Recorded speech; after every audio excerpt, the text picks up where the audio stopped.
Hi. How are you? Good. See so much green? Yeah, there's a lot of green. All right. Well, thank you. Thanks, everyone. What a raucous crowd for this early in the morning. This is just incredible. Thank you so much. I wanted to recognize, I don't know, where's Marina? Is she here? Our state director.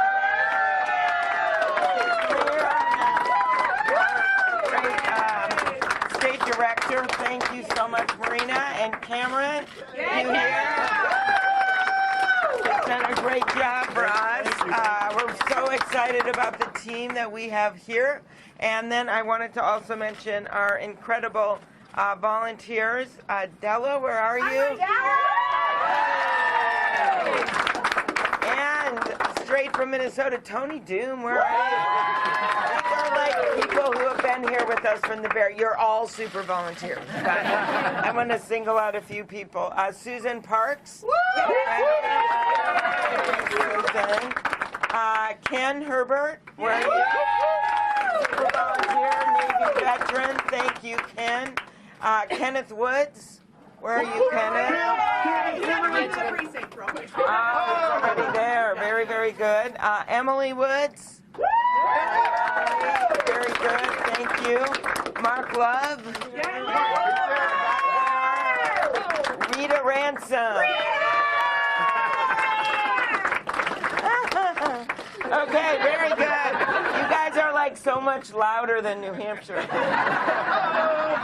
Anyway, so it is really fun to see so many good friends. We're excited about how we have taken this state by storm. I think you know a few people counted us out back in New Hampshire, and we surprised everyone by coming in third, in a solid third. Got more and more delegates, and now we are all over Nevada. We were in Elko yesterday. That was a lot of fun. Reno. We've been all over Vegas. I actually started my day yesterday with this incredible group of workers at Mandalay Bay.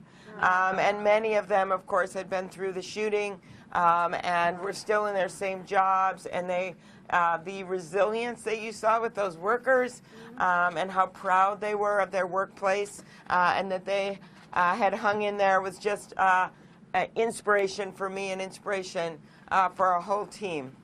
So Nevada has been wonderful and a little bit warmer for us. We were excited yesterday to get the endorsement of the San Francisco Chronicle, as well as the Seattle Times. So we are thinking we have our sights not just on Super Tuesday, but beyond, since Washington State is a week after Super Tuesday. You add that to the Mercury Times, the San Jose newspaper there, and we're really excited about what's happening as we go forward. Oh, and the Houston Chronicle. Yeah, that's a minor newspaper. And the Las Vegas Sun. Oh, okay. I was going to get to that. You Nevada person. Yes, the Las Vegas Sun. So let's keep focused. But I thought I'd just give you a report. It's called a campaign update.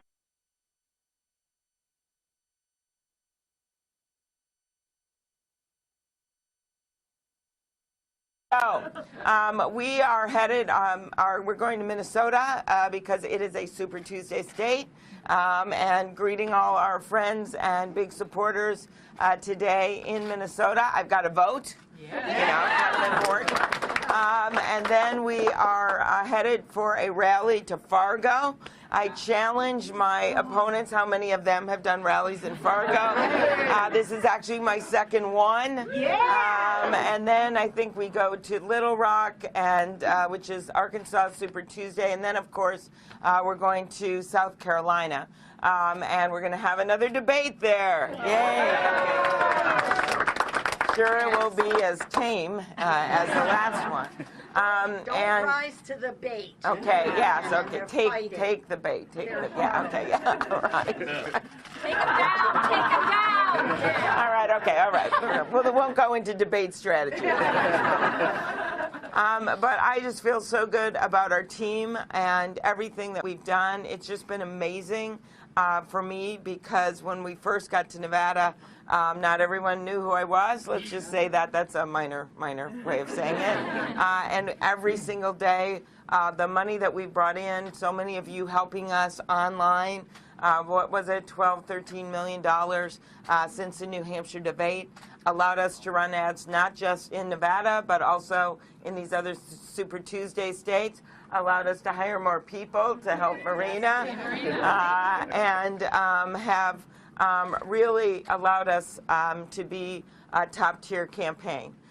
So it has been a lot going on at once. I'm proud of Justin, our campaign manager. There's a nice little profile of him in the Minneapolis paper today that's worth reading, well-deserved for all the many, many years we have spent together. But I just want to make very clear, I woke up this morning to read this story about the president, again, doing a purge of his own people and especially in the intelligence area. And so it seems to me that the escorting out of Lieutenant Colonel Vindman was just the beginning, and that we literally, the rule of law, cannot handle 4 more years of a president who thinks he's above it. I truly believe this. Our democracy can't handle 4 more years of a president that thinks he can bulldoze through it. And the American dream can't handle 4 more years of a president that thinks he can choose who lives it. That is exactly what will happen if we don't get our act together and nominate a candidate who can bring people with her. I cannot emphasize that enough, because when I look at those bills that are sitting on Mitch McConnell's desk, over 400 of them, so key to Vegas, 3 bills involving gun safety, the universal background check bill, closing the Charleston loophole, which, of course, as I go to South Carolina on Sunday, that, of course, was a bill that came out of the tragedy in the African-American church in Charleston when a gunman was able to get a gun, a white nationalist, simply because the cops didn't have the time to do the background check. And all it does is add, I think, a week or 10 days. Mitch McConnell won't let that bill come up for a vote. And then my bill to close the boyfriend loophole, to make it very clear that convicted domestic abusers can't go out and get AK-47s. All of those bills are sitting on his desk. So as we go into that election, too many speeches in Elko, as we go into that election, we have got to think about why, and think about those victims at Mandalay Bay, and think about all the work that we want to get done, because this is really game time. 1/3 of Americans are going to vote on Super Tuesday, and we know that this is where a lot of the decisions are going to be made. I am actually glad that Mayor Bloomberg is on that debate stage, because there's nothing that bothered me more than having someone just try to buy their way into the White House. And I think it's really important that people's records be examined, and that you figure out who the candidates you are dealing with, so our voters can really, really make a decision. And I think what you see now are more and more people tuning in to the debates, and they're tuning in because they know how important this is. And every time as I stand up there, as I think to myself, there are so many people watching right now who haven't watched before, who maybe aren't you guys, and like know what everyone's next line is going to be. Or it's not like you guys that think, oh, I've heard her tell that story 5 times now. I don't know.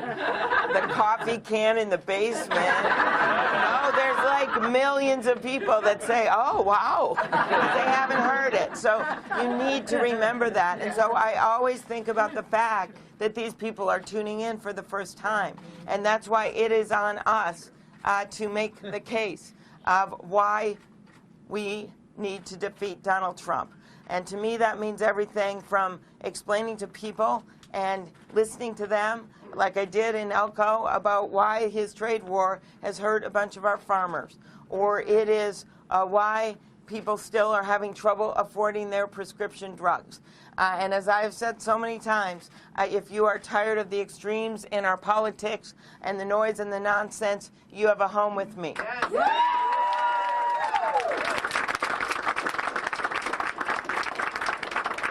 If you are trying to decide if you're going to pay for your prescription for your insulin, or you're going to pay to fill your refrigerator with food, I know you, and I will fight for you.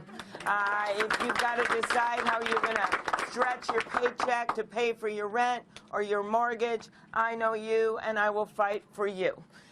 If you can't decide, as so many people struggle between paying for their kids' child care or their long-term care for their parents or their kids' college, I know you, and I will fight for you. That is what we're bringing out there. And I think, because we had this, I wouldn't call it a meteoric rise, but, in this field, I guess it is, you got a little bit of a target on your back. That's what you saw at the debate. That's what you saw when Donald Trump mentioned me at his rally. Honestly, as our friends in Minnesota know, he has come to our state nearly every year because it was such a close race in Minnesota, claiming every single time he's going to win Minnesota, defying reason, but by not seeing the last poll that showed that I beat him by 17 points. But I will say every time he's come, he's never even mentioned my name. And so this is actually, I feel that I've arrived on the stage that he did that.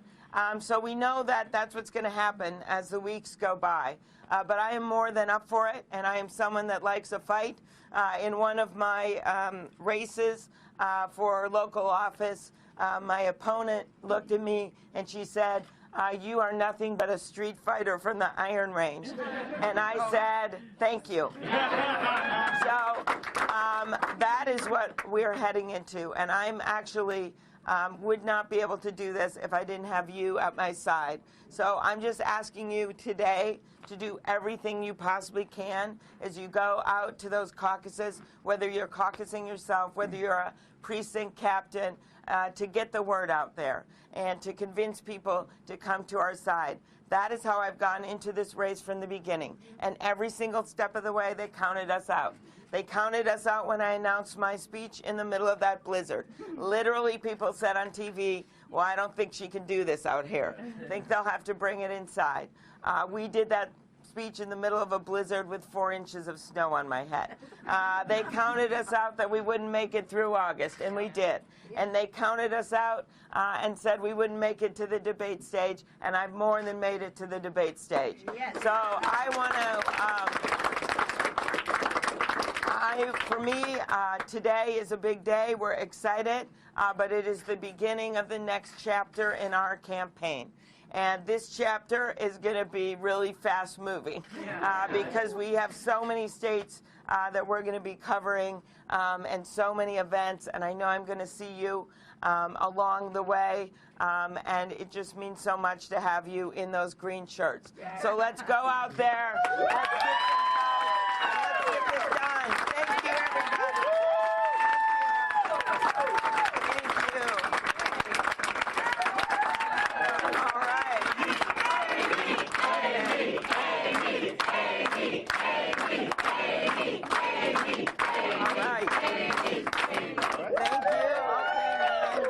Thank you. All right. All right. Thank you. All right. Congrats, Amy. We're so thrilled for you. You're doing great. We're so excited. Hey, Amy. Thank you. I'm in Washington now. You are? Seattle. Oh, good. You need help? Oh, good. Did you help us get that newspaper here? Yeah, I know. I talked to Kate Stacy. Oh, yeah. I'm going to be there now. Oh, I know. Oh, good. Talked to John.